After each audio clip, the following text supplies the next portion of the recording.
Live cities की night bulletin दिन भर बिहार में आपका स्वागत है। मैं पूजा प्रिया। सबसे पहले आज की सुर्खियों पर एक नजर। बिहार बीजेपी नेताओं को मिली 22 श्रेणी सिक्योरिटी। अग्निपथ विवाद के बाद केंद्र सरकार ने लिया बड़ा फैसला। अग्निपथ योजना पर बीजेपी जदयू आमने सामने, आरोप प्रत्यारोप शुरू।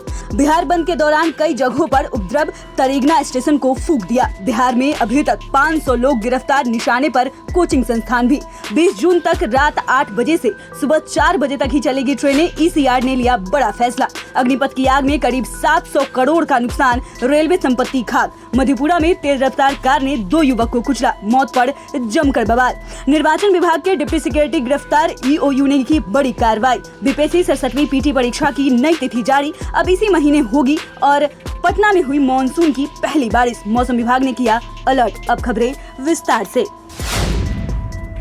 भारतीय सेना में भर्ती के लिए केंद्र सरकार द्वारा लाई गई अग्निपथ स्कीम का पूरे बिहार में जबरदस्त विरोध हो रहा है। अग्निपथ को लेकर युवाओं का आक्रोश बिहार के कई जिलों में चौथे दिन भी जारी रहा। प्रदर्शनकारियों द्वारा खासकर बीजेपी नेताओं को निशाना बनाया जा रहा है, जिसको देखते हुए केंद्र सरकार ने बिहार बीजेपी के 12 नेताओं की सुरक्षा बढ़ा दी है। इन नेताओं को 22 श्रेणी की सुरक्षा दी गई है, जिसमें deputy CM Tarkishore Prasad, Renu Devi, BJP प्रदेश अध्यक्ष संजय जायसवाल, विधायक हरिभूषण बचौल, विधायक संजय सरावगी, विधायक संजीव चौरसिया और सीमांचल के कई नेताओं का भी नाम शामिल है। अग्निपथ स्कीम के विरोध में प्रदर्शनकारियों द्वारा बीजेपी नेताओं पर हमले के बाद मोदी सरकार ने बीजेपी नेताओं की सुरक्षा बढ़ाने का फैसला लिया है।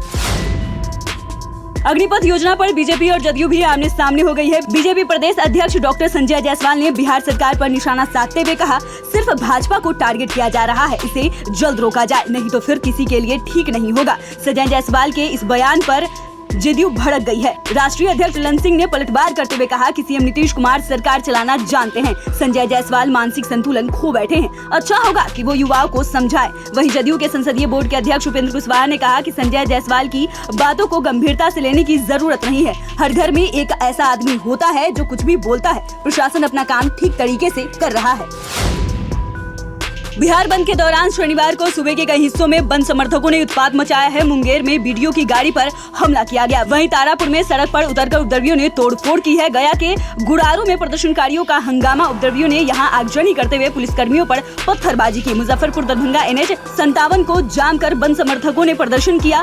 साथ ही सीतामढ़ी में चकमहिला स्थित बस स्टैंड पर जमकर तोड़फोड़ किया गया। अरवल में कुर्था अस्पताल से रेफर मरीज को सदर अस्पताल पहुँचाने के दौरान उपद्रवियों ने एम्बुलेंस पर हमला कर दिया। जमुई के झाझा में प्रदर्शनकारियों ने पुलिस पर पथराव किया। वहीं मसौढ़ी के तरेगना स्टेशन को प्रदर्शनकारियों ने फूंक दिया।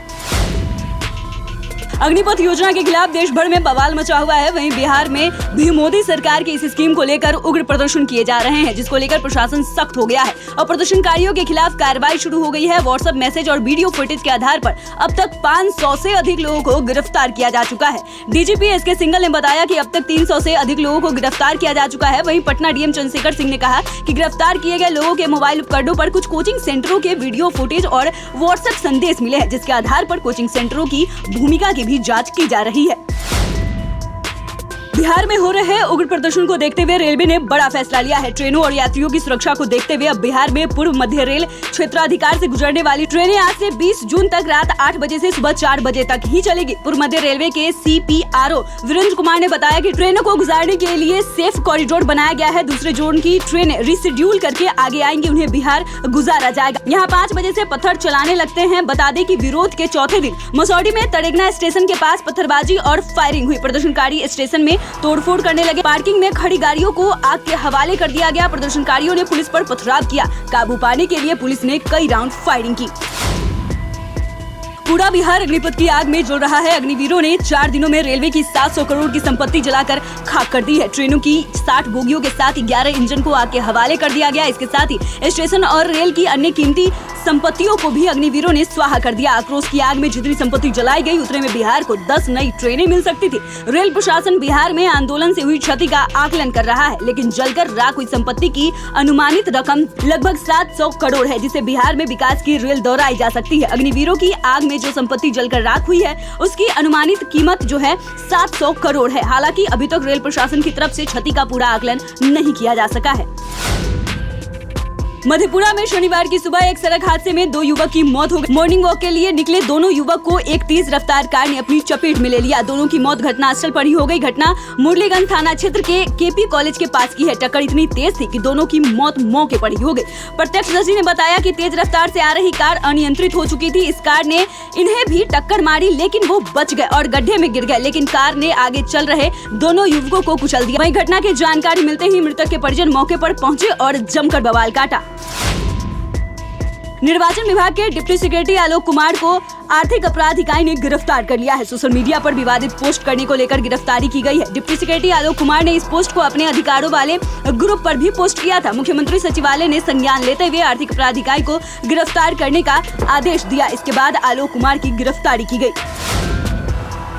बीपीएससी ने 67वीं बीपीएससी प्रारंभिक परीक्षा को लेकर शनिवार को संभावित तिथि की घोषणा कर दी है। प्रश्न पत्र लीक होने के बाद ये परीक्षा स्थगित हो गई थी। अब 67वीं बीपीएससी पीटी एग्जाम अगस्त के अंतिम सप्ताह में आयोजित होगा। आयोग के संयुक्त सचिव सह परीक्षा नियंत्रण अमरेंद्र कुमार ने बीपीएससी का नया परीक्षा कैलेंडर जारी किया है। इसमें बताया गया है कि 67वीं बीपीएससी पीटी एग्जाम अगस्त के अंतिम सप्ताह में आयोजित हो सकता है। बीपीएससी की 67वीं पीटी परीक्षा रविवार 8 मई को आयोजित हुई थी, लेकिन परीक्षा के 5 घंटे बाद ही पेपर लीक की वजह से एग्जाम को रद्द कर दिया गया था। बीपीएससी 67वीं परीक्षा के तहत 802 पदों की भर्ती होनी थी, जिसके लिए 6 लाख से अधिक अभ्यर्थियों ने आवेदन किया था।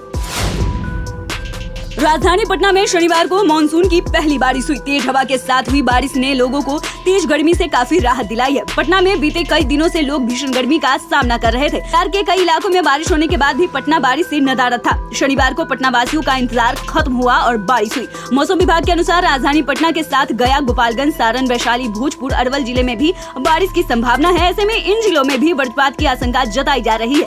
मौसम विभाग ने लोगों को बिना काम के घर से बाहर नहीं निकलने का निर्देश दिया है। साथ ही मौसम विभाग ने अपील की है कि पक्के मकान में ही रहें और ऊंचे पेड़ पौधे और बिजली के पोल से दूरी बना के रखें। तो फिलहाल के लिए नाइट बुलेटिन में बस इतना ही। अगर आपने अभी तक चैनल को सब्सक्राइब नहीं किया है तो सब्सक्राइब कर ले। फेसबुक पेज को लाइक करना बिल्कुल भी ना भूले। वीडियो देखने के लिए आपका धन्यवाद।